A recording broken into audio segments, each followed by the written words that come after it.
Hi guys, hope you're doing well. We are back again with yet another interesting idiom. दोस्तों आज का जो मुहावरा है ना वो काफ़ी इंटरेस्टिंग है. इनफैक्ट ये ऐसा मुहावरा है जो हम सब ने सुना हुआ है ऑलरेडी. बचपन में भी सुना हुआ है और बड़े होते हुए भी growing up also we heard this idiom many times before. तो आज का जो मुहावरा है वो है to put all eggs in one basket. देखिए इसका क्या मतलब होता है. इसका मतलब होता है to risk everything by concentrating all of one's resources effort और attention into a single venture और प्लान. कहने का मतलब ये है कि कई बार हम अपना सारा एफर्ट, हमारी सारी जो एनर्जी होती है किसी एक चीज़ में लगा देते हैं, या अपने सारे रिसोर्सेज जो होते हैं वो किसी एक चीज़ में डाल देते हैं. And we do not think of the backup plan. लेकिन इवेंचुअली, नॉट इवेंचुअली बट कभी कभार होता ये है कि व्हेन द टाइम कम्स वो उस तरीके से फ्रक्टिफाई नहीं हो पाता है और उस रीज़न की वजह से हमें लॉस हो सकता है.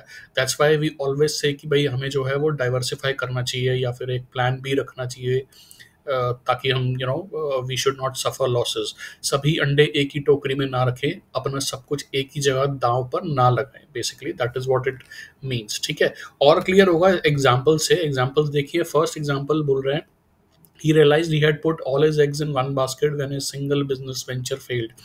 यहाँ पे ये कह रहे हैं कि किसी व्यक्ति ने जो है एक बिजनेस खोला, अपना सब कुछ उसमें डाल दिया, सारा मनी, रिसोर्सेज, एफर्ट, एवरीथिंग, लेकिन इवेंचुअली वो बिजनेस है वो फेल हो गया, वो चला नहीं. And he had put everything, उसने सब दांव पे लगा दिया उस बिजनेस के साथ, उस बिजनेस पर. अब मैं ये नहीं कह रहा हूँ कि इसमें सही है या गलत है. What I am saying is कि एग्जाम्पल के माध्यम से आपको समझाना चाह रहा हूँ कि ये क्या बोल रहा है बेसिकली. ठीक है, सेकंड एग्जाम्पल पे जाते हैं. I am applying to multiple jobs because I don't want to put all my eggs in one basket. बहुत ही कॉमन है दोस्तों. कई बार क्या होता है कि हम लोग जब काम कर रहे होते हैं तो बहुत सारे ऑप्शंस देखते हैं. When we start looking for jobs we look for several options. मतलब ऐसा नहीं है कि किसी एक ही ऑप्शन पे रिलाई करते हैं हर टाइम कि भाई इसी में अप्लाई करना तो इसी में कर दिया और किसी में नहीं करूँगा. ऐसा नहीं होता है. We go in for various options and then of course we evaluate कि हाँ भाई अगर इतने में कर दिया है तो कहीं ना कहीं तो हो ही जाएगा. That is the way to probably do things to go forward.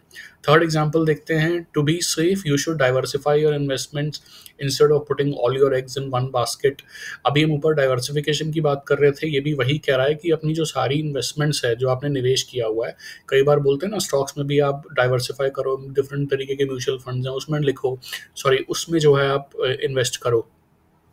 तो उससे क्या रहता है कि अगर एक जगह लॉस होता है तो दूसरी जगह प्रॉफिट्स होते हैं, तो वो उस लॉस को कवर कर लेता है basically. So that's the reason it is always advisable to invest money in different kind of stocks या फिर in different mutual fund so that it gets you don't suffer losses basically.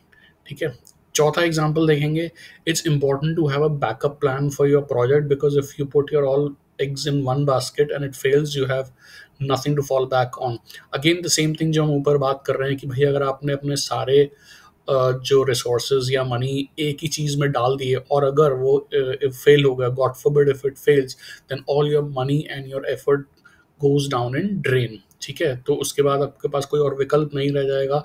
you'll see failure and you will be very sad and will be a great loss to you also. ठीक है, fifth example देखते हैं दोस्तों. It's important to have a backup plan for your project because if you put all your eggs in one basket and if it fails you will have nothing to fall back on. अभी हम ऊपर बात कर रहे थे backup plan की, जिसको हम अपने कॉर्पोरेट भाषा में बोलते हैं प्लान बी का होना. अब देखिए प्लान बी क्या होता है. ये होता है कि भाई अगर आपने कोई एक बिजनेस शुरू किया है तो उसका एक हेजिंग या उसका एक कंटीजेंसी प्लान होता है. हो सकता है उसका हो या उसका ना भी हो, एटलीस्ट हम ये सोच के चलते हैं कि अगर ये फेल हो गया तो इसके बाद हम प्लान भी हमारा क्या होगा. या फिर हमने जो है मान लीजिए कोई एक नया बिजनेस स्टार्ट किया है तो 1 साल तक का, 6 महीने तक का हमारे पास पैसा होना चाहिए इन केस हमारा इफ़ समथिंग गोज रॉन्ग और इफ़ इट फेल्स, तो एटलीस्ट ये होना चाहिए कि भाई उसके बाद हमारे पास एक दूसरा ऑप्शन है to fall back on. This is exactly what this sentence says. So दोस्तों आपको अब समझ में आ गया होगा इन एग्जाम्पल से कि कैसे हम जो है वो एडवाइस करते हैं कि अपने सारे रिसोर्सेज और एफर्ट को एक ही चीज़ में नहीं लगा देना चाहिए. हालांकि इस मतलब बात सिर्फ इस एफर्ट और इसकी नहीं है. कई बार जो है बोलते हैं कि एक ही लक्ष्य में अपना दिमाग लगाना चाहिए, वो बात बिल्कुल ठीक है. यहाँ पे जो कॉनोटेशन है वो एक्चुअली इन्वेस्टमेंट्स के पर्पस से या फिर जो आप समझिए कि एक लॉस ना होने के पर्पस से ज़्यादा है बेसिकली. उस तरीके से जो है वो ये एग्जांपल्स दिए गए हैं. आई होप आपको आज का ये इडियम पसंद आया होगा.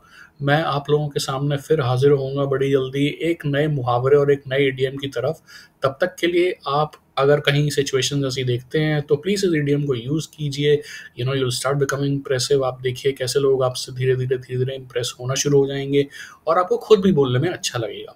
Anyways guys, so I will see you very soon. आप अगर आपको लगता है मैंने कोई एक वैल्यू दी है आपको इस वीडियो से, तो please like share and subscribe my channel which is become brilliant with Nitin. और मैं आप लोगों से मिलूंगा बड़ी जल्दी। तब तक के लिए टेक केयर, बाय।